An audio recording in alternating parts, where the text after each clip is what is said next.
everybody, and welcome to another episode of Word on the Ave. I am Lauren Jones, one third of the three wise men, here with Mr. Corey Gilmore. Tonight we have two special guests in the building. We have the ravishing owner of 79 Rose, Miss Latoya Rosoff. Go ahead and introduce yourself, ma'am. Hey everybody, I'm so excited to be here. Like you said, Latoya Rosoff, and I am here to have I'm excited about the adult discussion we're going to have tonight about everything. Thank you, appreciate it. And we also, some of y'all know MLK, but here in Kansas City, we know MLB, Mr. Melvin Lamont Brown. Welcome, Mr. Brown. Go ahead and introduce yourself, please, sir. Well, hello, everybody. Yes, I am Melvin Brown here from Kansas City. And yes, I too am excited about what we're about to get into on this evening. And again, thank you for including me on this conversation. Absolutely. Thanks for joining us. So tonight we're going to be discussing is the third party vote for Trump. Uh, there's a lot of things out there in the public related to some Freudian slips that Mr. Biden has had regarding black people in our community. And of course, we know what the Don is all about. He's not afraid to show his true colors, and so uh, you know we know that there are other options out there, but the question is it true, or why is there a narrative that the third party vote is a wasted vote? So you have three gentlemen in the room with you, Latoya. So as they say, ladies first, we'll let you take the floor. Yes, thank you. So I'm not going to say, let me clear it up. It's not a wasted vote. I think, when you think about voting, you think about your rights. You vote based on your beliefs, and you vote for the best candidate that backs up, your values, right? That's initially how everybody votes. In normal elections, key phrase, normal elections, when you don't have a psychopath and, running the country, it makes sense. You vote how, you have the libertarian vote or the Green Party or whatever that vote is. I say this election, those third party votes are distracting. They're distracting because I'm not going to even say it's the vote for Trump. I think that where the third parties, they don't have the traction right now to make that vote actually count, right? And so whatever you vote for a third party, in such an election like this, your vote is actually going towards your opponent at that point. So whether that is red or blue, whoever, whatever way, I'm assuming that I'm not going to assume how anybody, sways on the call or whoever, even our callers, our engagers, but if you do decide to vote third party, you are at this point splitting. This is going to be the most craziest elections in history, right? Like, first off, we have a pandemic, and then, we have mail-in ballots, and then sometimes you can't even, and then they're taking out post office. It's just craziness right now. So right now, our job is I personally think our job is to get Trump out of office by any means necessary. So if he's running versus to Mickey Mouse, I'm probably going to vote for Mickey Mouse at this point. Melvin, I'll let you jump in here because you actually, I think, made a comment that was similar to that. I think you used Wile E. Coyote Yes. as it was related to Kamala Harris. So I'll let you go ahead and jump in and provide your 2 cents. So basically, yeah, I was saying because I'm so disturbed by just our people here in Kansas City. I don't know how everyone else feels anywhere else, but seems like so divided. Instead of us being together, instead of us being more supportive and more cooperative with each other, we just like that crab mentality in the bucket. Just when someone gets up a little top and looks like they're about to get over, then you have someone who's reaching up to pull that person down. And I mean, it's like, and that's why I said what I said, because yeah, it's like we wouldn't care who Joe Biden would pick as a vice president candidate, uh, because we'll still have something to say. We'll still have a complaint. And that's why I use the character Wile E. Coyote, because I'm like, we'll have something to say about that, And so instead of us, I mean, me for one, I mean, I'm not saying it's just because she's black. I mean, but because she's qualified. And I know many of us, I've seen the dialogue on Facebook, and people are saying, well, yes, she did this, and she did this, and she did that. And I mean, but are we so blinded that we can't see beyond that? I mean, I've done things, you've done things, we've all done things, but we're talking about a presidential election, and the vice presidency, and my thing is, I feel like this, Lauren, anybody that we get in office right about now would be great. If I was to run, I'm not all of that, but I think I would do a much better job than what we currently have in the office right now. I mean, like Toya mentioned, I mean, as if we have enough to worry about, with the pandemic, with poverty, crime. I mean, these things that are, we always have, but it's like, I think instead of us minoring on the major, we're majoring on the minor, if that makes sense. Yeah, that's a good way to put it. Yeah. All right. Melvin Lamont Brown 2024. You We'll see. here first Brown 2024. So I this is my perspective. We have a hard enough time getting people to vote. Just in general, typically in a non-election year, voter turnout is somewhere between 10 and 15%. Seriously, in an election year, it just kind of depends. It could be anywhere from 30 to 40. Really, it's not that great. It's not that great either way you spin it. And so and I think a lot of that is the narrative that why am I wasting my time if other people are telling me that essentially my opinion doesn't matter. You're wasting your vote if you don't like the Republican or Democratic candidate, so you choose to vote for a third party. Why does my opinion not? Basically, telling me my opinion doesn't matter is what some people would feel like is being said to them. So why even waste my time? And so I think from my perspective, I think the media is allowed to really control the narrative. You don't really hear a lot of conversation from any mainstream media sites that talk about any other options. It's option A or it's option B. So we're not even provided the luxury of knowing that, sometimes if there are other candidates out there that may be a better choice, that maybe would get traction if they got the exposure. And so, and I agree, Toy, we talked about this before that, this year it is too late to change the traction. There's not enough time.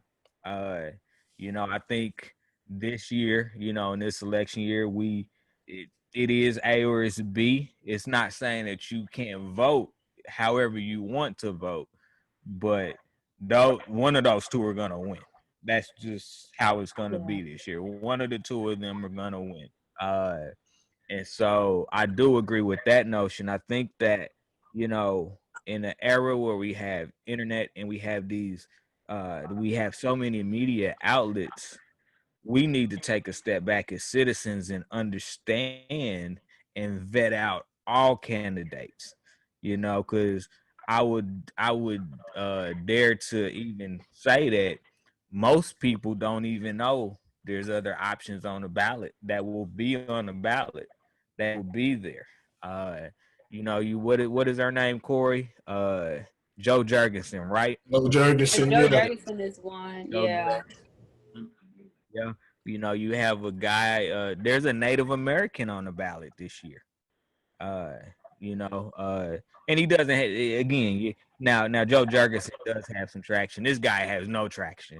Like when on his website it said that he had raised I think like $1,300, and I'm like, you can't even run for senator with that, you know. So you know, so man, that's a whole nother issue, you know, for an additional night of conversation. But you know, I think it's important for us as a community of people, us as human beings, to say, okay, there are other options. Now, I have no doubt that Kamala Harris is qualified. She's carried different positions. You know, Joe Biden, we know his story. He's been in politics since our grandparents were teenagers. We know, you know, we so he has a political history of you know, being in politics. And you know, I think we're starting to see the dirty side of politics right now. I mean, it's media all over, you know, talking about a lot of statements that he's made over the course of his political run. You know, we're not just talking about current, but we're talking about past. And I think that's where people start to ask the question, is he actually going to be better than Trump? You know, is he going to get in office and actually do something, you know, for people of color? You know, because there's an agenda for every race out there.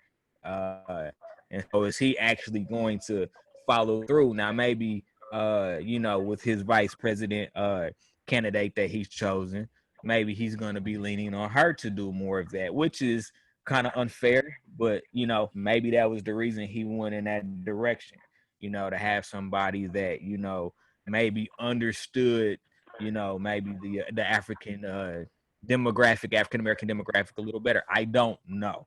But I think we are seeing from Biden a negative track record that you may be able to stack up to Trump in some capacities to at least make you, as a logical person, at least make you pause and say, wait a minute. Not that you have to change your decision if you already have it made, but however, what we have to really think about is we may have a problem here, because Joe Biden is unknown as the president of the United States. We know him as the vice president and everything he did, you know, within that threshold. But we don't know him as president of the United States. We don't know with the supreme power whether or not he'll abuse it just as much as Trump has, and maybe it doesn't work in our favor. You know, maybe we've been, you know, the wool has been pulled over our eyes for all this time, saying that, you know, with Democratic support, minority things of that nature, and maybe that's not true. I think that at the very least, if Biden gets voted into office, I think we will learn extremely quickly if what we already know, which is that the two-party system is broken. If it is so broken that we need to go do something different. Yeah, Corey. you know. Oh, sorry. Go ahead, Corey. Sorry. Corey, go ahead. Oh, go ahead, Latoya. I was just gonna say the Libertarian Party did make some traction in the last election, because Jill Stein, she had like 1%, like when that was a lot. That in that we haven't seen a candidate that much traction in almost 30 years. So there is, going back to his statement, there is a need and a want and a hunger for the parties to be restructured and to be reevaluated. So I wholeheartedly agree with you about choices and voting how you want to vote. I just feel like this is an election that we don't have that leverage right now. We don't have that leverage. We need to get a certain person out of the office. Like right now, how are you going to have male hostage? How are you going to hold the U.S. male hostage? And it's like unchecked power. Like, really? Go ahead, Corey. Sorry. And because I haven't got a chance to have to pay my bills because I can get it in the mail. Does it mean I ain't gotta pay my light bill because I didn't get it in the mail? Because I Yeah. And the amount of voter suppression that is going on right now is disgusting. What they're doing to impoverish communities, like, and they're getting away with it, and they're writing these laws. It's like, sorry, Corey, go ahead, Corey. And I'm fairly new to that, but I've been seeing that being spoke about. So what exactly is he doing with USPS? Is it USPS that it was Yeah, through? basically, he's denying the funding for them to continue to move forward. So not only one is he like basically pausing and stopping the mail, but two, like, think about all the people who work for the USPS office whose jobs are on the line right now because he's playing monopoly game, basically, about giving them funding. So they are pulling out mailboxes from areas. One of my fellow entrepreneur lady, she's a jewelry maker, and she went on live and told, like, one of the places that she goes to drop off her jewelry, the box is gone and got moved this weekend. And so she's basically telling people, like, whoa, you still gonna get your orders, but just know, and then like then you see like these stories about when mail was sent and then it's being received like 2 and 3 weeks later. So they're slowing it down.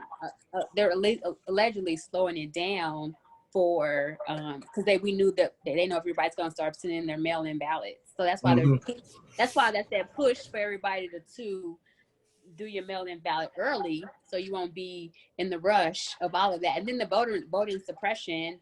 So like normally assisted living places or normally places, those are places where people can go and vote. I can't remember what state it is. There's a huge one in the state, and it's like for the last 30 years, that's been a place for, the residents to vote and people outside the community can come in and vote. All of a sudden this year, it's not a voting location. So all those people who are not mobile and are high risk for coronavirus have to go find another place to go vote. True. It's always been a game, y'all. Lauren, you said yourself you went to the when you did the local poll and they asked you before you even want to fill out which one do you want, Democrat or Republican, without really giving you a full sheet with the different options, so they pretty much limit you. Because, you take a look at that sheet, you may see other candidates on there. You like, wait, hold a minute. That'll alarm a lot of people. That'll inform a lot of people and say, hold on, there's somebody else we could have voted on. And they may take a look into that. So that's a form. And I had no idea that they were working things like that. As far as you now, so it's USPS. There's nothing with UPS or FedEx or anybody else. I do have to look more into that because there is something with USPS. I think this could be possibly tied to Trump's feud with Jeff Bezos. It is. That's exactly. Is it? Okay. Wow. Okay. That opens a lot. So I'm gonna look at a lot into that because USPS is highly there. From what I've learned recently, it seems like they're into some corrupt type of mess themselves. They've got some type of contract going with Amazon and Jeff Bezos or whatnot. So I have to look more into it. When I look at... I'm sorry. But I was just saying, there was actually a story that aired in our local news this afternoon at 5 o'clock. I believe it was on Fox 4, where they were actually talking about that and saying how there's some coercion or, whatever going on between the two, and how, that could possibly be an effect, going forward, with people, casting in their mail-in ballots. Yeah. I didn't get a chance to watch the entire story, but, from what I do understand, it certainly has been pretty much, the light is already shining, and it's been confirmed. So I'm just kind of looking now to see what more that they're going to, talk about and highlight in this particular matter. My concern, even when I go to the election polls nowadays, half the time, honestly, I don't even know who some of these people are. I mean, Yeah. it's like they take names randomly and they just stick them on the ballot, and you just go with an idea that you're going to, select somebody that you've either seen or you've heard of or whatever. But sometimes when you get this paper and it's like you're sitting there and you're like baffled because you don't recognize this candidate. You've not met them. You've not seen them in the public eye. You've not heard what they stand for. That's probably another, segment that we probably should talk about later on. But that's just something that was kind of near and dear to me because I've dealt with this like time and time again. And apparently when I put it out there on Facebook, apparently there are others who feel just the same as I. But again, but you know what you can do though. Before you vote, you can go to your county and get a copy of the ballot, so you can do your own research before you even go vote. And I think a lot of people don't know that, but that's what people should do because you keep it thinking in mind. We voting in judges who continue to let the bad cops off, like all those and prosecutors, all those people like that. We continue to leave them in office, and they are the ones that are affecting everything that happens around us. Absolutely. Yeah. So me personally, I've been following Trump and all the different stuff going on. I've been following it for the past 4 years or whatnot. I felt a lot like everybody else to begin with. Then I started looking deeper into this stuff. Trump, I don't. He's just as much. I don't like him, but I don't like him for different reasons than what everybody else does. The things that are usually put out about him, when I dig into it, I usually can debunk it. But there's different reasons. Trump is somebody I can't necessarily put my finger on. He's unpredictable. He definitely is a lot. He lies a lot, but all of the politicians, I think we can all safe to say, whether it's Kamala Harris, Joe Biden, Donald Trump, anybody, George Bush, Barack Obama, you can all find them lying. When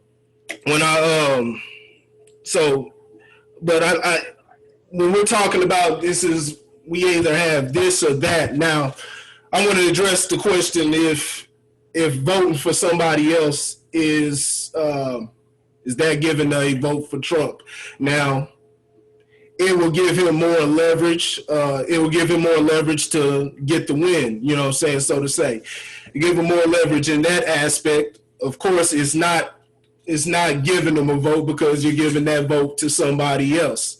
You're giving that vote, you're using that power, you want to vote in the person that pertains to you. Usually when politics in general, there's a personal agenda. There's a personal agenda, whether it's for self, whether it's to benefit everybody in general. There's some personal agenda that is aimed to be obtained.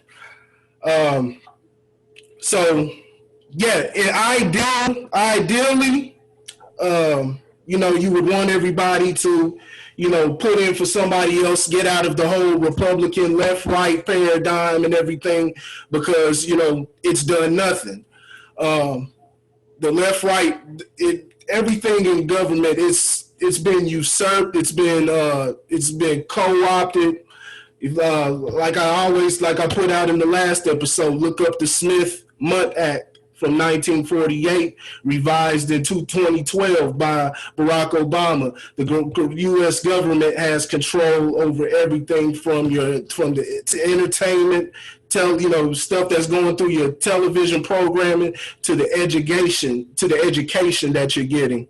But they've been affecting things even before that. That's just, television really started, before television really started hitting. What television hit about the 1960s or so, but they're able to hit the radio waves and different things like that. So everything's been co-opted, which is exactly why we haven't had anything outside of Republican or Democrat since 1850. Who was that? I can't remember. I don't know if anybody really knows.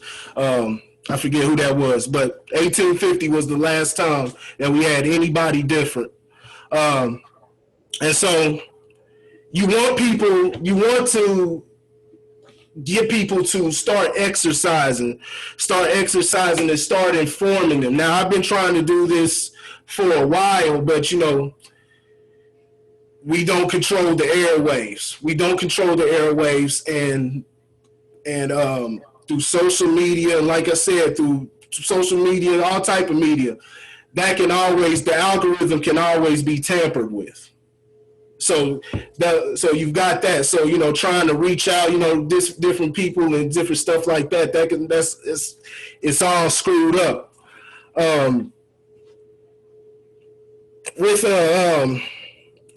But we have to get to a point, because these people, they're giving you a choice between, like I said, the evil and the lesser of two evil. And then on top of that, they're also playing good cop, bad cop also. You got to look at the policies. Now, they have all done policies. Like I said, they tell lies. Kamala Harris, when she was first running, she was one of the most maligned candidates that there was. So this isn't nothing new. It's not something, anybody woke up and they said, oh, Kamala Harris and different things like that. I've seen some people saying that it's because she's a black woman and different things like this. No, it's not that. She was maligned from the very beginning because of some of her policies. Now, yes, she had different charges, weed charges, there was not, prosecuting people for weed and other little stuff, She came out, she allegedly, because we don't know, but she allegedly slept her way to the top and different things like that. A lot of that doesn't matter. One of the glaring things that I see with her, though, one that is pretty bad, but like I said, I want to focus on the future one, was the keeping the prisoners in past their sentences to get cheaper labor out of them. You know what I'm saying? Fighting forest fires and different, or whatever it is, for cheaper labor. That falls under the, that whole 13. Remember, what's the lady that does the movies? The movie 13? That falls exactly on what she was talking about. Yeah, Ava DuVernay. Yes, Ava DuVernay. And so that falls under that. They're able to enact slavery under prosecution. If you're jailed, if you become in prison, they're able to enact slavery. But, like I said, she's not alone in all of that. My problem when it starts coming with Kamala Harris and Joe Biden is the policies that they have enforced. Now, y'all probably seen me talk about this a lot. You've seen me talk about this a lot, Latoya. It's something, like I said, because the government has control over the education system, they can reroute, they can send anybody in the direction that they want them. They can mold us into a society to how they see fit. So one main problem, and you saw the video that I put up. See, and this is why y'all may think I'm so hard on Kamala Harris and Joe Biden, and somebody asked me, why don't you put out videos of Trump? Because I don't have to convince anybody that Trump is bullshit. I don't got to convince anybody that Trump is bullshit. And we all know Biden is bullshit, but we look at him like, is this the better candidate? And I'm not so sure. I don't know, because like I said, Trump is unpredictable. I can't say, now y'all can give me something if y'all know, I do know some things. There are some things, but as far as worse than what the presidents are about to bring up, I can't say that Trump has done something worse than what Kamala Harris or Joe Biden are about to enact once they get into office.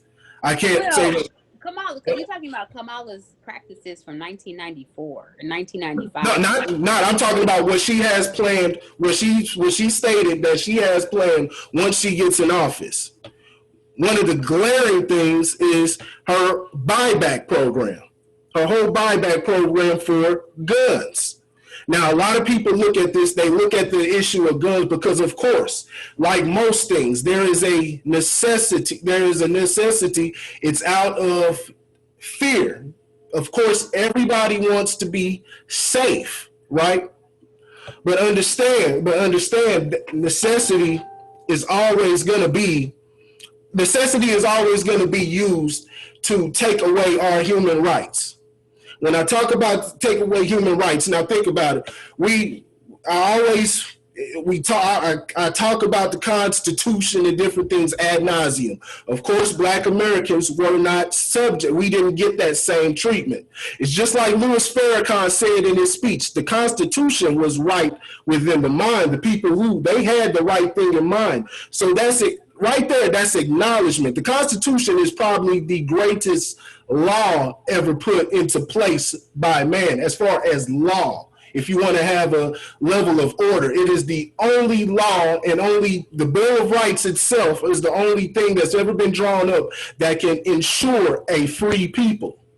Now, like Louis Farrakhan said, they were right in the mind when they drew this up, but they weren't right in the heart, because they saw Black people as, saying less than. They saw 1/3 of a person. Black yes, people, 3/5. Yes, 3/5 of a human being. Now that was overturned. A lot of people think that is still in place today. That was overturned by the 14th Amendment. Yeah. That was overturned by the 14th Amendment. So we are by law on the books. We are counted as a human being. Now, whether they acknowledge that, whether they acknowledge those type of things, that is between that. This is what laws are. Laws are an agreement between the citizens and those who are, our senators and different things like that. That's all they are. They're different agreements. What's happened is it's gotten out of control.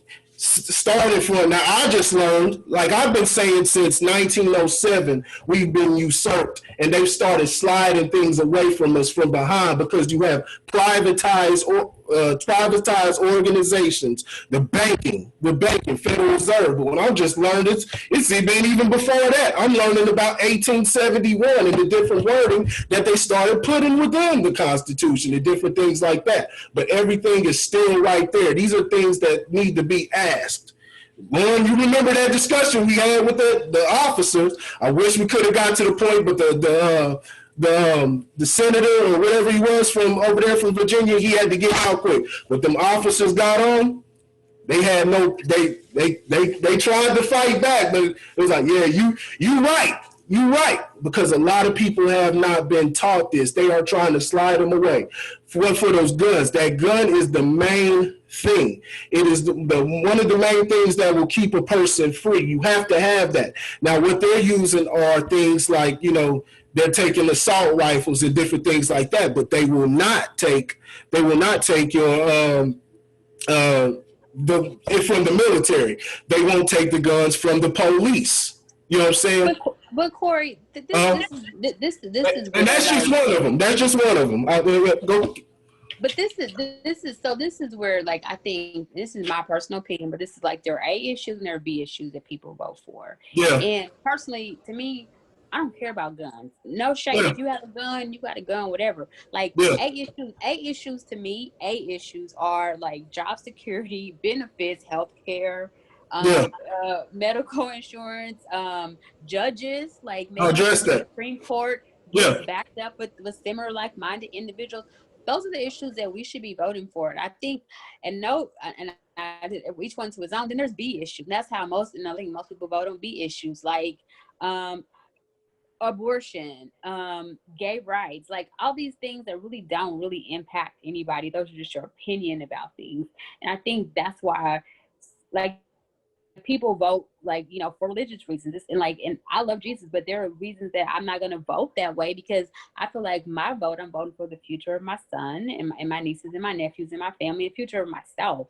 That's how people should vote instead of voting selfishly, huh? I didn't know Jesus was on the ballot. But that's how people vote. Like, I voted for so and so because they were for abortion. So and that's exactly. Can you hear me? Can you hear me? Sorry. Oh, it's like freezing up. And funding. Yeah, you're freezing up. But I Yeah, think we all still here. that's Okay, y'all good. I think that's that's me. part of the issue. I think that's part of the issues. It's like we and then you and that's why I think that makes third party parties so alluring to people, because it's like, you know what, they're a good mix of, you know, the progressive, you know, and the moderate at the same time.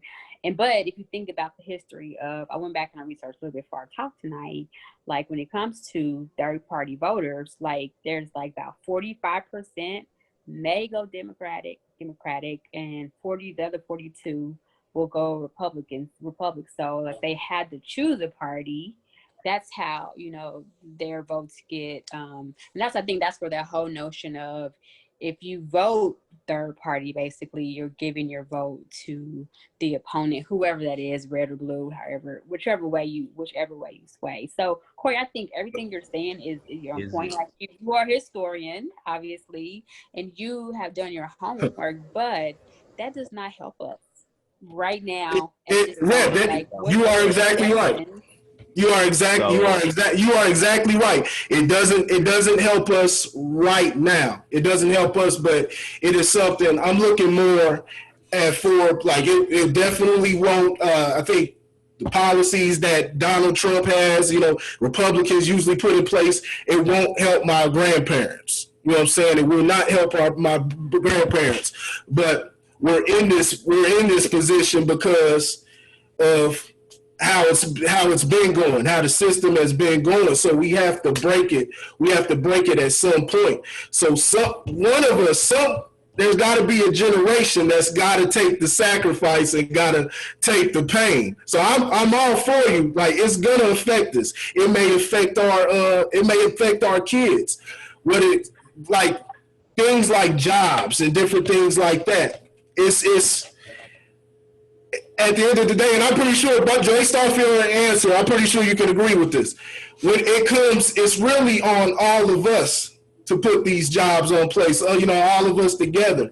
But, you know, we're the way that everything's going and you got everybody just so divided. Now, I will say, like, things like gay rights, I just think, you know, person shouldn't be discriminated against because of their sexual orientation. I think that's something that's, I think that's something that should be at the forefront. I have a problem with Donald Trump because he clearly discriminates against trans people. Do I agree with the lifestyle? No, I don't agree with the lifestyle, but that has nothing, what a person does in the bedroom, what they choose to identify themselves with and different things like that, it has nothing to do with me. Now, if you were born a man to me, you're a man. If you were born a woman, I believe you're a woman, but it's whatever. That has nothing to do, what I think does not have any bearing on that particular person's lifestyle. So I'm completely against that.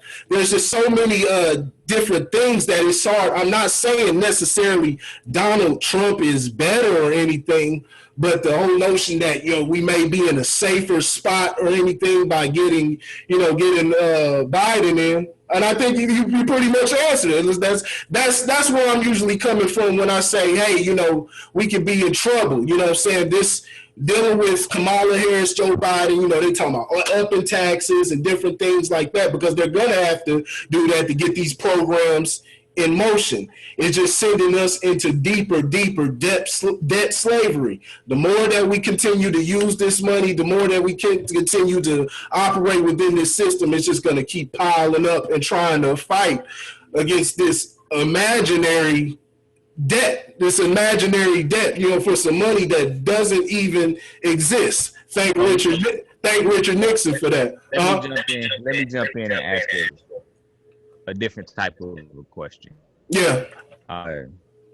So we know over the course of I would say probably the last 8 years that voter turnout has gotten worse and worse. So how would you view somebody that said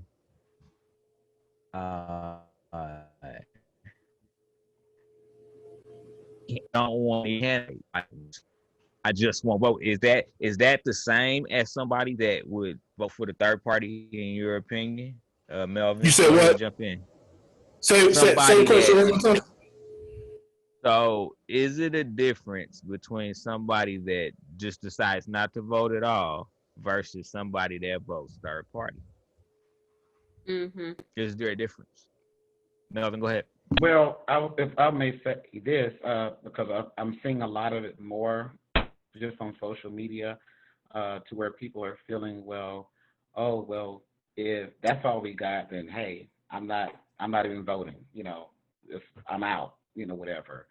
And I think it's more so in our culture, which is sad. I think just half the battle is to get us, and it has been the battle, is for just getting us to vote. That have been pretty much have been pounded in us like for years, and that's what we're hearing in our communities. Let's do what we can. Let's register these teenagers in school. Let's catch them at the grocery store. Whatever. Vote, vote, vote. That's all that it's been pounded into our heads. Just vote. So now we're at a predicament now to where it's like, if you're not on my favorite list, or you're not my clique, whatever, I don't care. I just rather just bow out gracefully. So Exactly. I guess And it's wrong. exactly. So I guess, Warren, to answer your question, I mean, me, yeah, I would rather you go vote. I would rather you vote. Be wise, of course, definitely be wise, use wisdom in voting, but you want to, this is a privilege. That's what we've been given, from our great-grandparents, great-great-grandparents, whatever, that have worked, who have labored, who have sweated, who have been killed, to just so we have this opportunity to do what we need to do. But if we just sit back with our arms folded and, look and then complain, but if you didn't do anything in the beginning, then you have no room to complain. Exactly. And I would say, and I will piggyback on that, is that you are not just voting on the president and vice president. You are voting on judges who can sway. Either way, going back to your discussion about laws, you're voting judges for laws. You're talking about police reform and all these things you want to do, the people in power who affect that. So you're not just voting about Biden and Kamala. You're voting for everything, even on all the way down to a city level. That's how far your votes go. So yeah, you might not like the president and the vice president, those choices, but think about all the things that will be impacted by your vote. And that's how, that's what I would have a conversation. Like, what are the things that are important to you? Yeah, you don't like these candidates, but down the line, because those are the people, it's kind of like, hierarchy structures, right? At work, we know that the CEO don't do the work. It's the first level managers that do the work, right? So it's the senators, and those are the people, and the Congress people who are voting on laws that affect our day to day. That's how you should vote. Sorry, go ahead, Corey. What does that have to do with the presidential election? Because those are all separate elections, though. Senators, state reps. Those are all separate. Those are all separate votes. Like, you can vote those independently of voting for president. Now, I do understand the judges are a completely different matter, and that is actually, super important. From if anything, even if it's not just simply making sure we have an equal playing field, not a level, but an equal playing field where, you are able to have dialogue with people that maybe have different levels and methods and how they kind of think about certain topics. So I do believe that does have some merit in the decision making, because I think that is a big one. I think we kind of see that time and time again, where we can kind of look at the Supreme Court and say, there's probably a lack of diversity of thought. Let me ask you this, and I found myself asking this because, are we even, like I said, like everything that I've laid out, are we even educated enough as a people to go out and vote?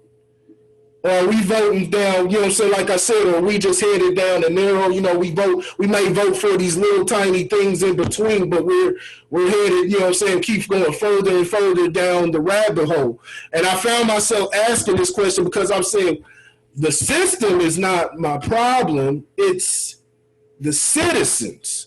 And like I said, not necessarily citizens like I hate them anything or nothing like that. It's we, like I said, and where I was going when I was talking about the gay rights and different things like that, we have been so divided as a nation between race, different things like that. We lump each other in as monoliths. We don't judge anybody by the content of their personal character.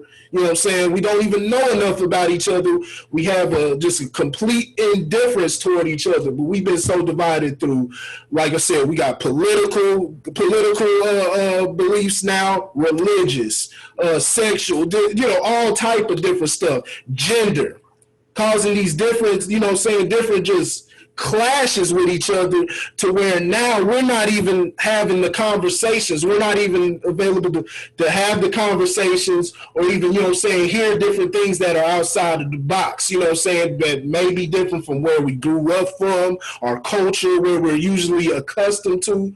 We're not even having those type of conversations. So I find myself, I'm like, you know, are we even, you know, I can't necessarily blame a person if they say, they don't vote. Now, if they just say I don't vote because, you know, they say something like, oh, you know, it's all rigged. And I told somebody about that, you know, it's all rigged. I said, man, just piss in the wind. You don't know. We don't know the mechanics. We really don't know the mechanics. So just piss in the wind at the very least. Now, if you don't know or anything, you're not sure, you know what I'm saying, not educated enough and different things like that, that's a whole different conversation. I do think, like I said, I do think a person still, even if they don't vote, they still have a reason to complain if it's dealing with the way that we're able, you're not going to be able to get everybody together. But you do at least want everybody to have a large portion, a good amount of open ears that keep their eyes open, that are able to, you know what I'm saying, to be able to be accepting of these different messages. This is why we have to get out of the, you know what I'm saying, putting credence in, you know, because that person has money, or, you know, I saw somebody, you know, they were having, you know, a back and forth, and somebody gave some type of information. And I think that the information that this particular person gave, you know, it sounded like something, you know, they really didn't have enough evidence, and it was something that they were probably, you know, believing conspiracy theory, but they just dismissed this person and they said, screw that. Did you get it from a credible source? Did you get it from a credible source, like on TV or the newspaper or something like that? And I'm like, we got to get out of that mindset. They're not credible. Your Fox Newses, your CNN, your MSNBC, they are all co-opted. That's why they always, if you notice, when you're talking about towing these party lines and the different things, the different policies that they stand for, you notice a normal functioning society, they will have, like, this person, they may feel like this on something, but they may clash on different things. You know, you go to and sometimes they'll bring somebody on, but, you know, as far as what they push on, you know, for here, MSNBC, CNN, most of the media is more democratic. And then you have Fox News over here. They're going to stick to, both sides are going to stick to certain topic points instead of actually mixing it up. When that's, in actuality, that is not how society works at all. You know what I'm saying? But one of those news channels does provide alternative facts. You're going to have to come on and agree with me on this one. One of those news channels that was mentioned, they don't even, like, report on the real topics. They report on the stuff that they want to talk about. And they don't and they don't ever even report on real stuff half the time. And that's Fox. Come on. Fox. And I know Fox is right wing, but come on, there is a difference between Fox and CNN. And I gotta get it. One's red and one's blue, but one news channel is super biased. I'm gonna tell you this. No bones about it. I'm gonna tell you this to it. I'm gonna tell you this to it. I've been watching because I used to think the same thing, but I've been watching. Now you'll have different pockets within the little news channels, but I will say they're both. Well, now let me stop. They're both biased as hell. They're both just as biased. I'll say this: what happens with Fox, and this is what happens within the whole left and right paradigm in general. The things that are able to, like I said, ensure us a free nation. And I believe, this is why I always say I believe the Democrats and the Republicans are working together. It's left wing, right wing, but it's all part of the same body, right? Like I said, we haven't had anything else besides them. You know what I'm saying? They what they usually do is they'll put those different policies and those things that are actually beneficial in that sense. Now, I'm not talking about, different taxes, Medicare, Medicaid. I'm talking about things that will ensure that you'll be able to have your business and different things like that. And you'll be able to protect yourself. Things that outline the main law, the supreme law of the land. Remember what he said? I said, because I asked that officer, I said, because I told him all of that. And he said, it all differs from state to state, and that's what it is. 10th Amendment. State, you know what I'm saying? It's all in the hands of the state. But understand this, in that amendment, it explains it neither gives you the power, nor does it strip you from you. It's basically like a litmus test to see which way should you be trusted or not. And I said, and before I even started saying this, because he knew where I was going with this, I said, you all put your hand, y'all swear upon this Constitution as the supreme law in the land. And he nodded. This is a veteran, 18-year veteran. He started nodding his head like, you are 100% right. You are 100% right. The problem is that we aren't educated. A lot of times what they'll do is they'll put that on that side, on the right side. So now that the right and the conservatives and, that side over there, Republican, they're always going to be looked at as the villain. Whereas the side that is actually given the different policies that I'm talking about, you will be enslaved. Your kids is bad. It's bad. They put that on the Democrat side, but they're playing a good cop, bad cop type of dichotomy. So we're usually warmed up to, CNN. They're going to play the different identity politics and different things like that. They're going to, Fox News, they're going to be more, Black lives doesn't matter. And, they don't necessarily say that.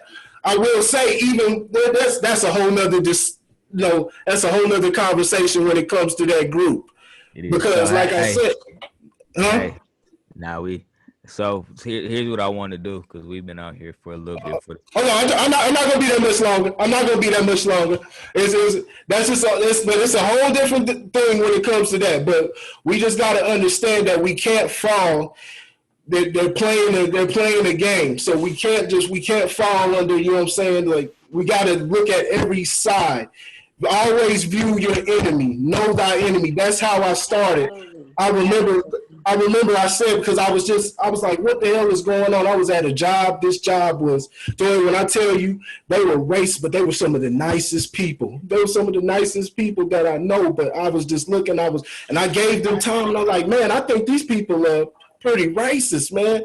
And I was and that started sparking something in me. And I remember talking to my friend, and I'm like, I'm going to start studying white folks. I said, I'm just going to start studying everything about them. And she was like, oh, you don't need to study no white folks or anything like that. I was like, no, I need to learn a little bit more, because it started turning into different. Hey, you see me, my post back then, it was, black power, you know what I'm saying, this and that, but I needed to know more.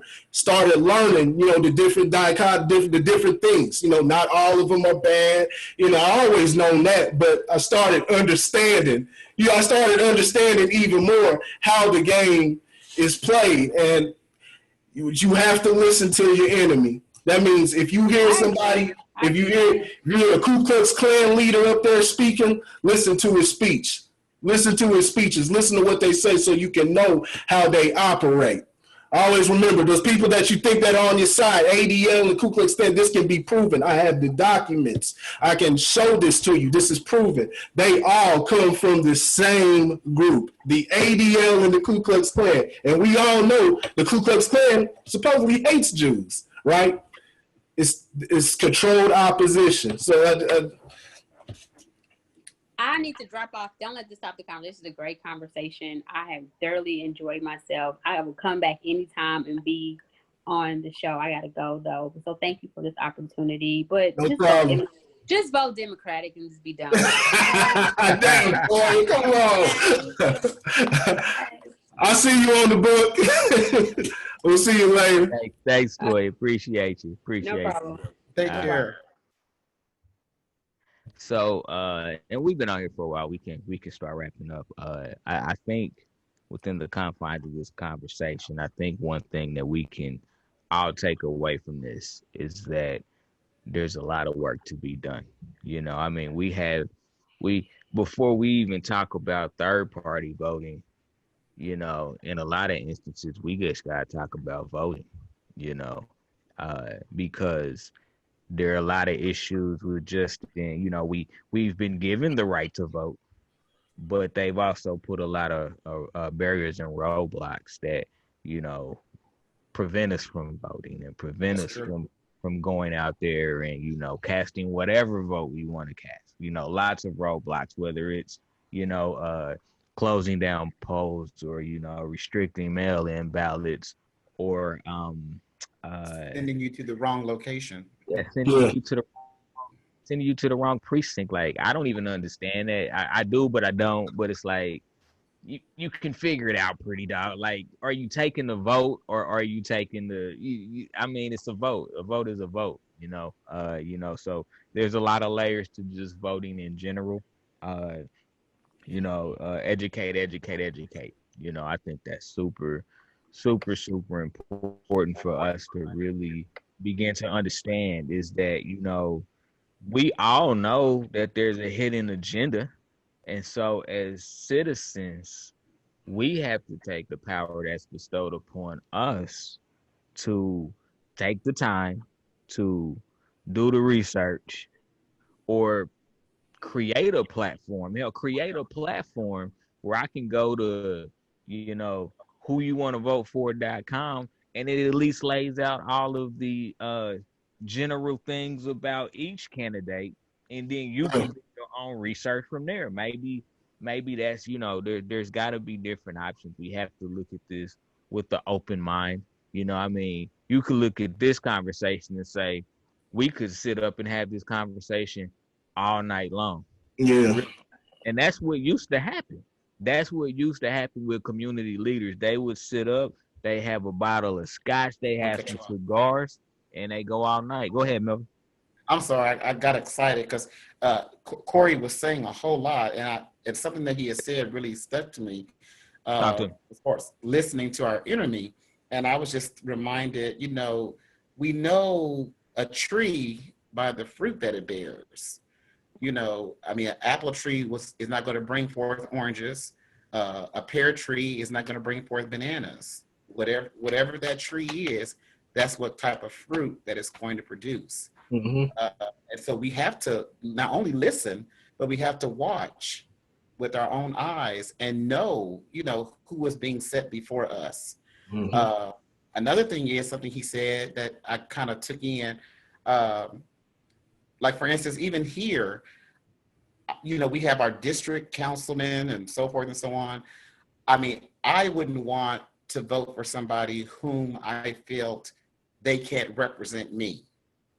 I don't want to set somebody up on a platform publicly if I don't feel like they will represent me. If they, to the best, I mean, the very best, mm-hmm. from city councilman to the wardsman to the mayor to the city manager, whatever, whoever, you know, all the way up to the presidency. I would not want to vote for somebody who I feel does not have my best interest at heart, because if we're going to share something, if we're going to, be bonded, I want to say, well, yeah, I confide that this young man or this young lady, that they're going to do what they say they're going to do. They're going to help our neighborhood. They're going to help our children. They're going to fix things. Whatever they say they're going to do, I just believe that they will do it because there will be some type of a connection there. Yeah. Again, not just looking at the color of their skin or, but again, listening to the words that come from their mouths. Because, I mean, we've seen it so much down to the years. I mean, and sometimes we've had to kick ourselves, because we made wrong decisions by putting the wrong people in office. Again, I'm just speaking here locally in our city. And I mean, Lauren, just, for you, I mean, you've heard me say it, I've told your brother, I said, it's bad how the people didn't fully back you up, even during your election when you were going for the councilman there in Raymore, Cass County. Yeah. Again, it's something when we have that crab mentality, we don't want to see each other go forth. It seems like we see somebody and it looks like, oh, they got this, they must be doing something, whatever, but no, we don't want them to go above us, because we feel like they'll go over and above and leave behind, and so that's been our mentality in this city for so long. We don't support one another. We don't support one another. It's constant jealousy. It's constant hate. And we take that through the elections. And that's why we get the pamphlets. That's why we hear see the commercial on TV and we see the bashing back and forth. And yeah, we do get frustrated because it's like, that's all we're hearing now. So like by the time we get our ballot, yeah, we're kind of undecisive because we really don't know the truth. We really don't know what to go for. You know where that competition, you know where that comes from? Go ahead. That's American culture. There's that's American culture all the way. My stepfather told me, I don't want to rat him out. He told me the realest thing ever though. Don't say his name, but he said, like I said, white folks don't get offended, but understand American culture. Y'all have had the leaders and whatnot. He said competition is white people shit. They put that type of mindset when also look at how rap is built. I think we're all pretty much at the point where we're tired of it. We like the competitive aspect when it's done in a healthy style.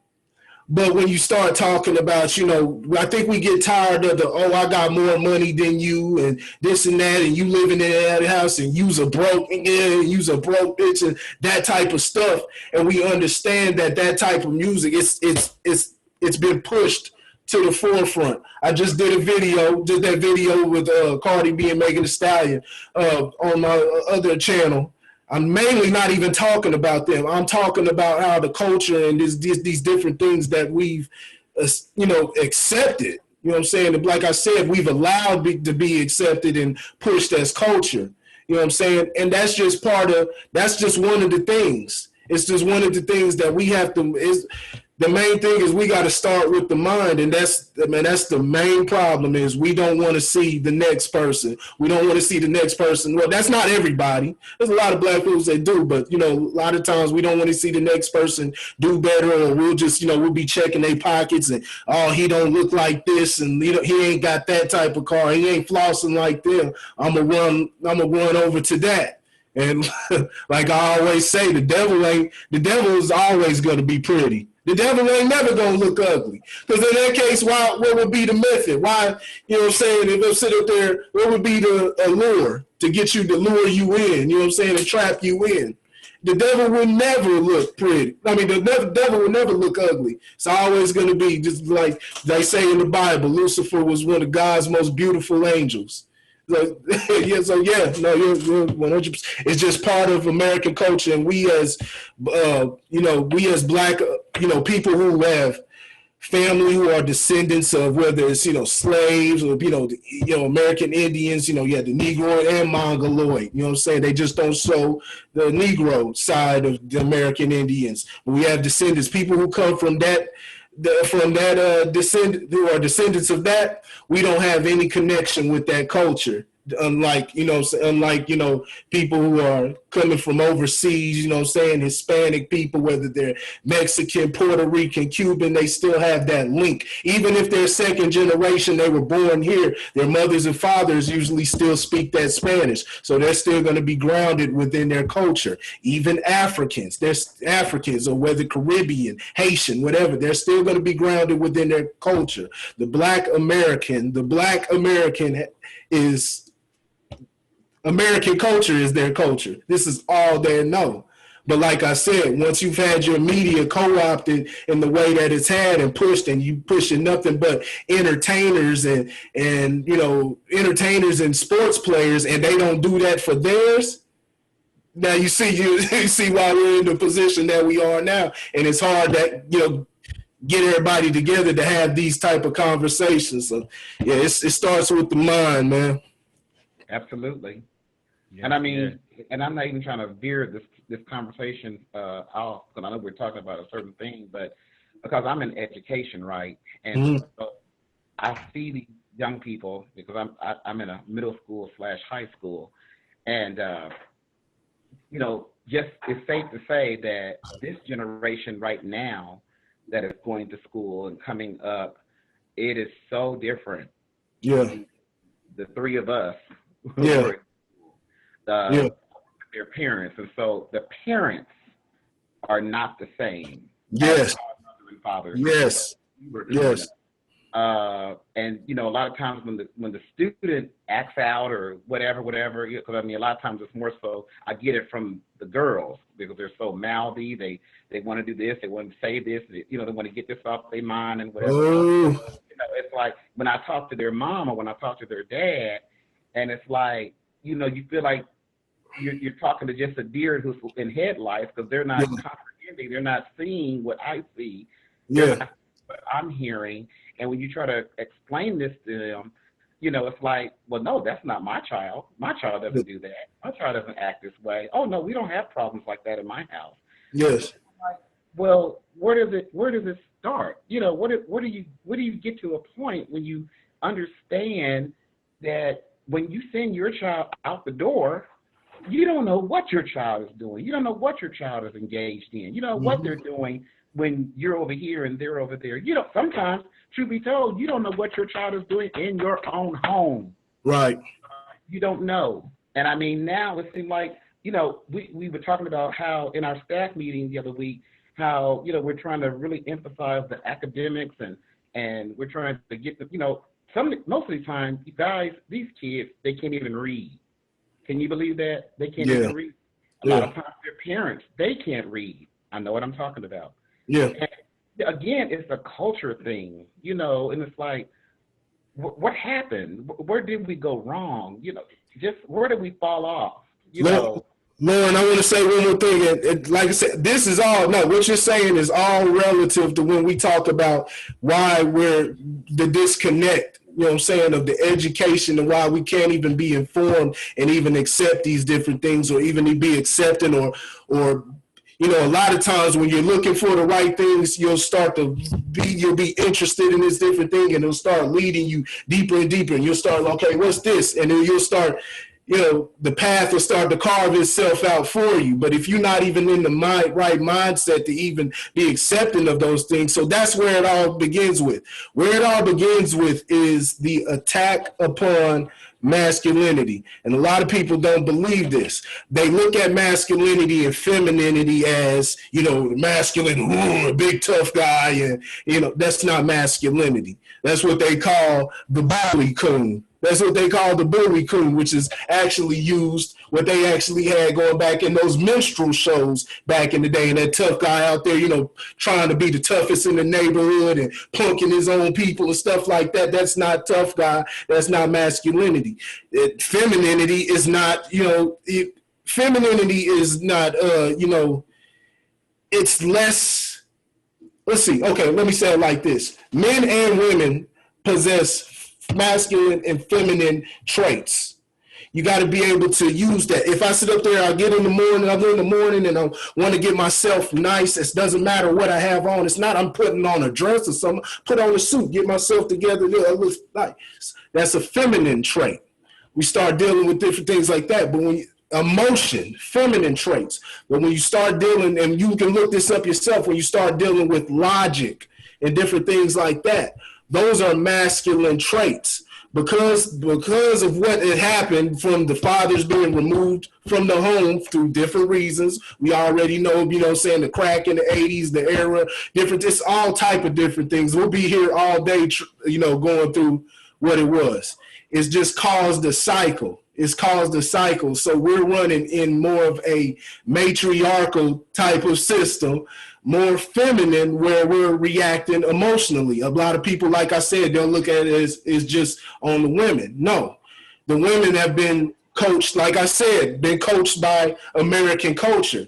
So they're getting their idea of what it is to be a woman. And they, like I said, when you leave the woman as the head of the house, they're going to try to survive the best way they can, especially when you remove the man from that. And they're going to try to teach their son the best way that they can.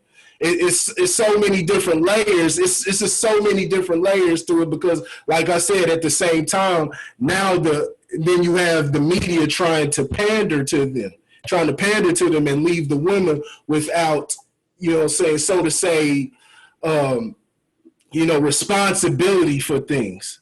Which, not even the women, just people in general, leave them without responsibility more, and have reacting to things in an emotional way. So that's something that it's got into our sons. The difference between women and men is when men start getting emotional, they go out and start killing and different things like that. I don't think we've ever seen that with women. As mad as women get, and you'll see it every now and then, they might stab their husband, but for the most part, they're more caring. They're more caring, they're going to do everything they can. They're more loving. Where men, just the stuff that's running through them, they're going to go out there and kill us. So that's what you see what's going on with the sons and different things like that. We're just dealing with more just feminist society. And we have jaded views on what masculinity and femininity looks like. So, yeah, it's all relative, and it all, like I said, this is exactly how they're able to keep this whole political system going the way it is, because people will react. They use it to their advantage, and people will react emotionally. Like I said, instead of viewing, like I said, I can name plenty of things that Donald Trump does wrong. So the way he's dealing, I will say that people are asking for this when you're talking about sending the things like the ATF in the city. And he's done some things, like I said, that can be viewed as, beneficial. But it's a problem when you let it go by. It may benefit a person, but it's a problem in the long run. Him doing those things without consent from the people, the leaders of that state, and different things like that, to where they're agreeing after the fact, that's a problem.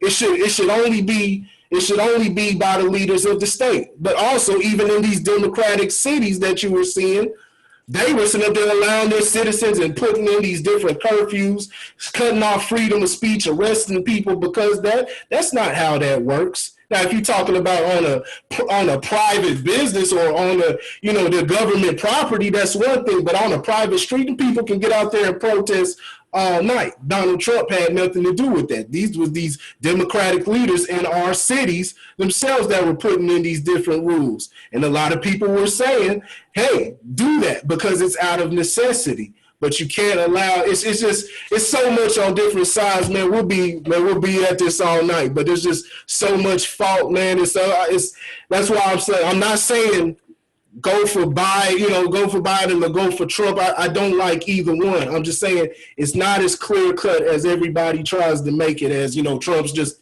the bad guy. It's like, that's not really the case. Right. Yeah. Well, fellas, I appreciate it, man. I think one thing we've learned, the main thing I've learned out of this conversation, we need to have more conversations because it's such a big layered issue. And I think, and I'm being honest and I'm just being a realist, Uh, this particular election is Donald Trump or Joe Biden. There's no question in my mind Yeah. uh, that that's what this election will be. You know, that's not to sway somebody from making a different decision. Whether, you know, I encourage you to go vote. If you want to write in Bugs Bunny because that's what you want to do, please go vote. Please exercise your right to vote. Right. You know, no, I'm not serious. Say that. Don't vote in a cartoon character. That's part of the problem. We already have one. Yeah. But I do encourage you to go out, cast a vote, even if it's a write-in vote. I'm not going to tell you how to utilize your vote. Right. My job is to educate you on the facts, and that's Yeah. the vote. The you choose the vote is totally up to you. Yeah. I do believe that after this election, we as human beings, as citizens of the United States, we have work to do. We have a lot of work to do because we all recognize a broken system. We are unwilling to put in the work to not fix it, but to find the best solution, to find better solutions. We are unwilling to take that upon ourselves. And that is extremely important as we move forward because we're not just affecting us, we're affecting our children, we are affecting our children's children. This is generational things that we're talking about. We're just not talking about the here and now. We're talking about, you know, how we live 20 years from now is impacted right here, right now. You know, so you can't look and say, well, they could figure out 20 years and 15. No, you need to figure it out now. You need to figure it out now. It is crucial that we start to take the steps to vet out our candidates, to educate our people, to have conversations just like this, even if it's to a nauseum, because it's going to impact you down the road. It's going to impact you down the road. We say we don't have anything but time, but we running out of time. So we are running out of time to fix this, you know, before everything completely goes haywire and we all still in prison in some capacity. You know, we're already in mental prisons. Pretty soon we all gonna be locked in physically into some type of prison because we chose to sit back and allow a system that we know doesn't work for us to continue to operate. And voting that's how you fix it. I mean, the voting system is broken now, but voting is essentially how you fix it, you know. And so we need to do what we need to do to make this right, uh, you know, going forward. So Melvin, I definitely appreciate you coming on. I apologize for the technical difficulties, but I appreciate you coming on, providing your insight. We will get this cleaned up, and you know, we'll put it out there so we can share it with a larger scale audience. You know, to our viewers that normally watch this live. Again, we apologize. We missed you. You know, but we'll post this, and you guys are welcome to, you know, digest it first, and then provide your commentary afterwards. And we will be back live. Melvin, you are always welcome to the show, even if we talking about something different. Just know you are always welcome, man. You are one of us. So thank you so much for joining us and providing your insight. You know, thank you for your selfless acts that you do day in and day out, trying to, you know, educate the youth and provide a level of mentorship, a level of guidance, because God knows they need it. Yeah. God knows they need it. Yeah. You know, have a good night. You know, as we always say here, tell a friend to tell a friend, Melvin. So, you know, tell your people to jump on our page, and, you know, we got a lot of content there. You know, we got a lot for people to absorb on multitudes of topics, so they can find something that they're interested in, and we've probably talked about it. So, you know, we'll continue to build each other up, encourage each other, and try to right this ship. But we got some work to do, so let's get to work. Absolutely. So we signing off for the night, people. Y'all have a good night, have a good week, and we gonna do this until we can't do it no more. We holler at y'all. Peace.